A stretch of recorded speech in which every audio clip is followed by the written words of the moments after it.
guys, welcome back to Sells Like Hotcakes video course. This video is going to be a question and answer session about sourcing and shipping from China. Together with my sourcing agent, we have prepared answers to your most common questions that you might have when researching suppliers, ordering products, shipping, and also the due diligence of how to avoid getting scammed. You'll find a lot of helpful tips here. This video is rather long and it might look complicated for you because this is more advanced stuff. We try to cover everything in more detail so this can be helpful for people of different levels of experience. If you find some of the information here complicated, don't forget to take notes and maybe watch the video several times to make sure that you understand everything perfectly. If you have more questions, always remember to send us an email or reach us and experts inside your members area of Sells Like Hotcakes, and we'll always be happy to help you. Without further ado, let's get started on our question and answer session from China with love. The most common questions that everybody who is just starting out is how to safely pay the supplier, how to avoid getting scammed.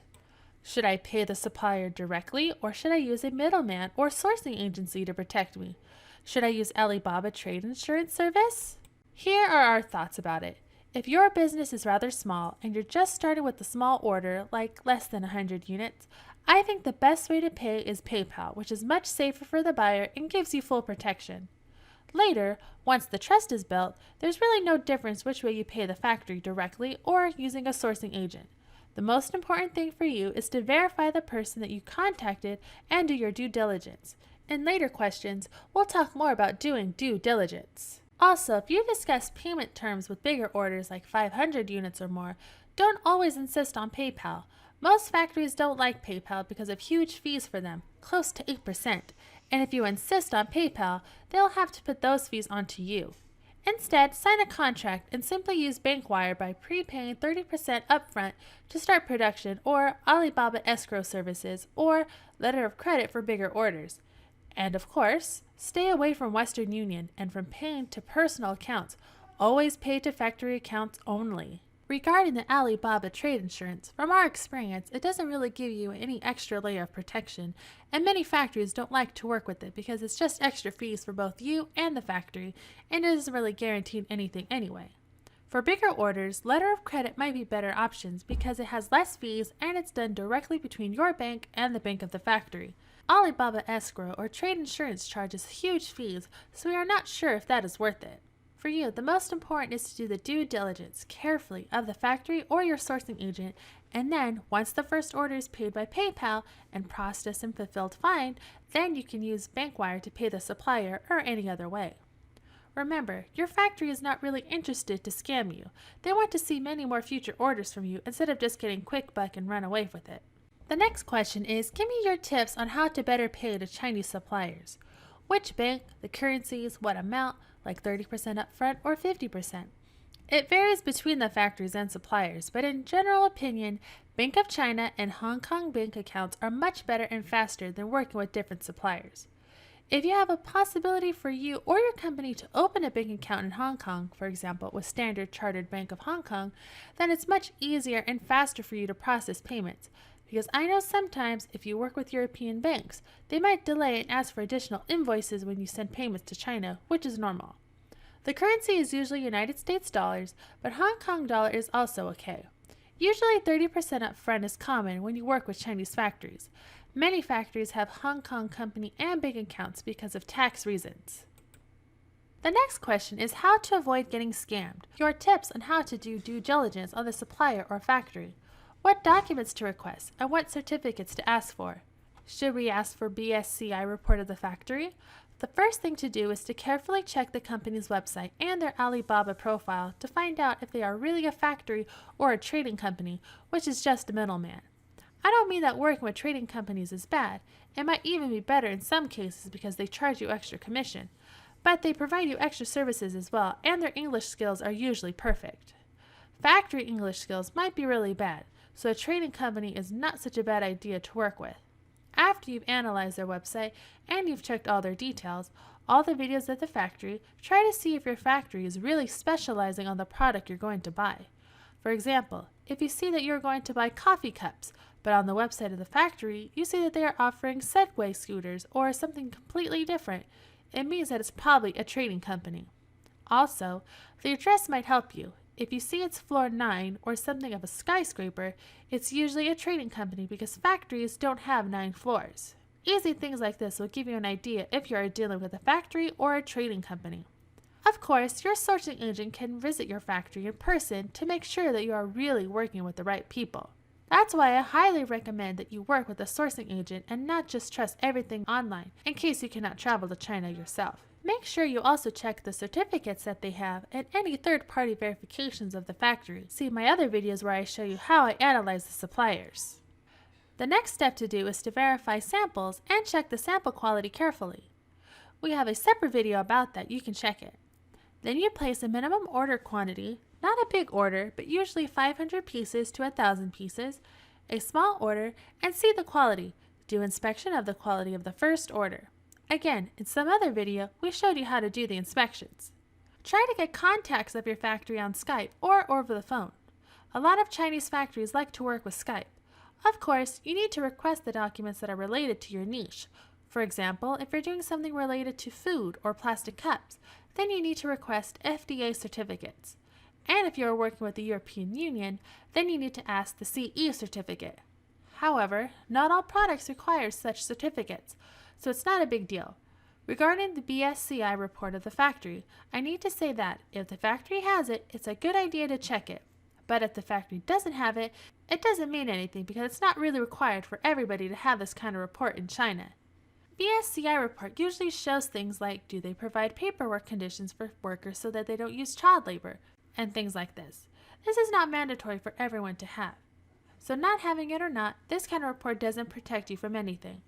Much better if they are a verified gold supplier on Alibaba and were inspected by some third-party verification service. To summarize, getting your sourcing agent to visit the factory in person is the best way to avoid getting scammed and all the paperwork is just formality. Of course, don't forget to make a contract with your factory when you are placing an order to make sure that everything is correct. If you require exclusivity, for example, you should put it inside the contract as well. The next question is it better to work directly with the company or a trade company as the middleman, and why? Pros and cons. Like I said, you can either work with the factory directly. In this case, you might struggle with English because a lot of factories don't have proper salesmen who speak English, which is good enough for you to clearly understand. So you might be struggling with them getting understood. Also, if you work with the factory directly, it might sound like you will pay less fees, but also you might get in trouble because the factory doesn't do good enough quality checks because they know that you are not even in China, so you cannot check them, so they might mess up your FBA labels or they maybe don't even know how to ship to Amazon. I don't recommend working directly with the factory because a lot of things can go wrong and you are not in China, so nobody can just go and check things. The factory doesn't care as long as they produce your stuff and get paid. They don't care what happens next. In this case, a trading company is a much better choice because they have better English and they are basically middlemen who get paid between you and the factory to get things done and to check everything. Or, even better, you should get your own sourcing agent so that you don't get sources just for one product, but you get sourcing services and quality checks for many products, not just one. That's why I highly recommend you get a sourcing agent, even though you may pay more fees, but you get an extra layer of protection and quality checks, and also they can help you with shipment and everything that you might need. They can visit factories in China and do due diligence as well on your behalf. The next question is rather long, so bear with me here because I want to do it really full and in detail like I promised. If you find it complicated, just watch again. How to ship goods from China. There are 3 common ways, guys. The first way is to send by air, which is rarely used due to high price and hassles with paperwork. In this case, it is shipped by national airlines such as Air China, Japan Airlines, Singapore Airlines, Shenzhen Airlines, Thai Airlines, Malaysia Airlines, Northwest Airlines, etc. The goods will be shipped to the airport and the client needs to do the customs clearance and pick up the goods by himself. This way, it's only used, for example, if you live somewhere near the airport or Amazon warehouses and you just want to get things done rather quickly, but you'll take care of everything yourself.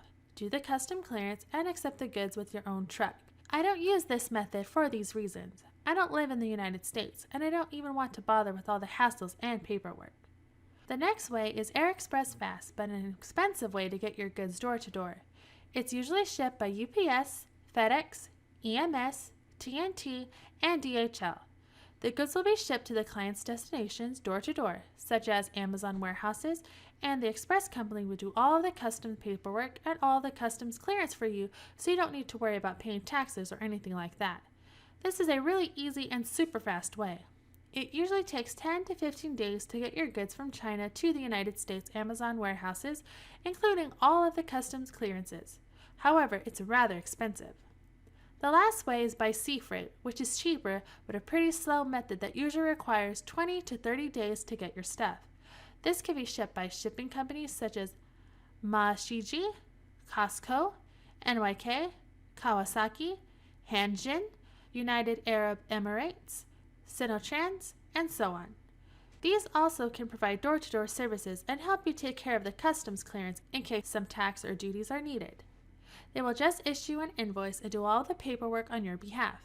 They usually have the import bond, so you don't need to worry about all of that stuff. I use this method all the time. It's really easy. If you're just starting out, like I said in another video, usually you send 20% or 30% of your stuff by Air Express so you can start selling on Amazon and doing your launch, and then 70 to 80% of the merchandise by sea so that it arrives later when your sales are already picking up so you get more stuff. I hope that makes sense. Let's proceed. What are the recommended ways to ship? Incoterms CFOB, Air EXW. What is that? This, again, might look complicated, and I'm not going to read all of this text that you see on the screen because you might not need everything, but I just wanted to make sure that you have all the information. You can pause the video and read it, but let me just summarize it for you. Generally speaking, there are many ways and international trade terms. There are two main ones that are used by factories. It is EXW, which is called factory price. It means that the seller finishes the products and the goods are placed in the warehouse, and the buyer needs to pick up the goods from the seller's warehouse. Basically what it means, your factory will just produce all the stuff and put it in the warehouse, and then you just need to come yourself or ask your sourcing agent or your courier company to pick up the goods and deliver them to Amazon warehouses. If you're doing Air Express service, then usually you can use door-to-door, which means it has less fees from the factory because your courier service, like DHL, will come to the factory and just take the stuff from there and deliver door-to-door to Amazon warehouses. The second way is called FOB, which means that the factory ships the goods to the port. For example, FOB Shenzhen Yantian Port, then the remaining responsibility, like sea freight, picking up, and custom clearance, will be taken care of by the buyer. This is usually common for sea freight, which means the rest of the paperwork and picking up the stuff and shipping by air is taken care of by your freight forwarder or by your sourcing agent or by your shipping agent. This is common for sea freight. There are 3 other common ways that I've listed below on my PowerPoint slide, so I'm not going to bother you reading it. But in case you encounter these terms on your factory order or Alibaba, then you can pause the video and read what they mean. I hope they are helpful for you. For now, let's move on to the next question. Please give your tips on taxes and shipment by sea. Again, guys, we are getting into advanced stuff, so bear with me and have some patience because all of this information is really important and I just cannot miss it. If you are struggling understanding or making notes, always pause the video and watch it several times. For USA markets, if your goods value is under $2,500 or $3,000, usually American customs will not charge you the taxes. That amount is approximate because they keep raising it all the time. Based on my experience, I do things this way. The shipping agent will help me do the customs clearance, and then he will issue the invoice of duty and taxes to me. Then I pay them, and then the shipping agent will arrange the delivery to Amazon warehouse. I talk about the sea freight, of course. If I use Express by Air, then DHL or TNT or UPS will just take care of everything for me. How to estimate taxes. Different products have different tax rates. If you know the HS code of your project, then the shipping agent can research and estimate a tax rate for you. Remember that the tax rate is only for reference and the real tax rate will be provided by American Customs when the goods arrive. Usually it's a couple of $100s. If your order amount is around $5,000, then your taxes might be around $200 to $300. Here is a bonus tip for you. If your order value is a little bit more than $3,000, for example, $4,000, in case of 1,000 pieces at $4 each piece, then you can reduce your taxes or even avoid them by putting a value of, for example, 2.9 per piece on your invoice so that your total order amount will be $2,900 instead of $4,000. or even try to get it lower by $2,500. This is pretty okay to do, but don't abuse this rule because your product is obviously much more expensive and you put super small price on your invoice, then customs will suspect that it might be fake and they may fine you. Don't abuse this rule, only use it if your order amount is really close to the tax threshold. Usually everything under $2,500 goes as for personal use in the green line, so it does not get taxed or inspected. But if they find out you are shipping 5,000 garlic presses that are usually worth $20 and you marked each one as 50 cents and all for personal use, you might get in trouble. You will be fined and slapped with the highest tax rate for misleading the customs. Also, make sure your required certificates paperwork is present and in place to avoid delays. Whew, that's a lot of information, guys. I hope you appreciate my efforts in preparing all that. We're getting close to the finish of our video. My coffee is getting colder. Let me give you just one more tip, a very advanced step. Just bear with me here. I know it's a lot of text, and I also hate PowerPoint presentations as much as you do, but there's only one way to give you all the information you need in one single piece of video. Let me just quickly cover these important things that you should be aware of. What you could be asked about when you do sea freight, it's called import bonds. Based on my experience, if you do DDP, which means door-to-door and duties paid, then there's no need to worry about import bonds as the shipping agent has import bonds already and they will take care of this. That's why I highly suggest that you do door-to-door shipping terms. If you don't do this, then you might be asked by purchasing your own one-time bond, or it can be multiple use bonds, which is, for example, valued for 1 year. The price of the bond can be rather expensive, so I don't recommend that you do your own bonds. It's just too much hassle and paperwork. Usually if you ship by Air Express, then you don't need to worry about bonds because all the courier services like DHL, they have their own bonds and they will use them on your behalf. Why Amazon cannot be the importer? Remember, in your paperwork, you cannot put Amazon as an importer because an importer is the company that is going to pay the tax. If you put Amazon as an importer, then Amazon may reject your shipment because Amazon is not responsible to pay the taxes and duties for you. Remember that when you ship to Amazon, all the taxes might be already prepaid. Never ask Amazon to pay any taxes on your behalf. They will simply reject your package. Then, if the buyer ships the goods to Amazon warehouse, then the buyer will create FBA labels and the name of the Amazon warehouse will be the consignee, meaning the company that accepts the goods. But remember that Amazon cannot be listed as the importer. They can receive goods, but they will not pay any taxes or duties. If the buyer ships the goods to his own warehouse, then the buyer's name or buyer's company will be the consignee. Now let's talk about EIN number, Employer's Identification Number. It's usually also asked if you do sea freight paperwork. Amazon sellers are not required to have this kind of number because the shipping agent company can use their own EIN number in the United States to pay the taxes and duties on your behalf, and then they will simply give you the invoice to pay the taxes that are due. Don't worry about this number. Again, to summarize all of that, if you want to avoid all of the hassles with bonds, paperwork, finding out who will be the importer, because if you're not a United States company, then you need to find some company to be the importer and put it on your paperwork. And to avoid hassles with getting the EIN number, then I highly recommend that you do door-to-door service so your shipping agent will take care of everything for you and just give you an invoice to pay the taxes. Here is a bonus tip for you guys. When you do shipping, it's very important to be aware of Chinese New Year.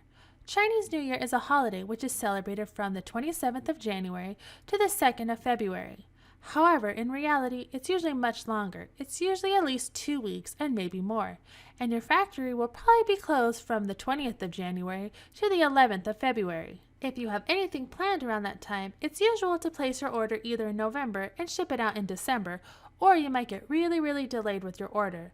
I hope you always remember about Chinese New Year when you're doing your shipment and your orders. That's it for today, guys. I know this video is rather long and complicated, but I hope you enjoyed the amount of effort and detail we placed in this video for you, as I was consulting with all my Chinese sourcing agents and freight forwarders to get this video prepared for you, so that it should be accurate and detailed. If you have trouble understanding it, just pause it or go back and watch it several times. Take some notes, and you can also contact us and our experts inside the Sells Like Hotcakes members area to help you even more with this. Thank you for watching, and I'll see you in the next videos. If you found this video helpful, please don't forget to share it and hit like. We really appreciate all the support. Thank you for watching. I'll see you soon.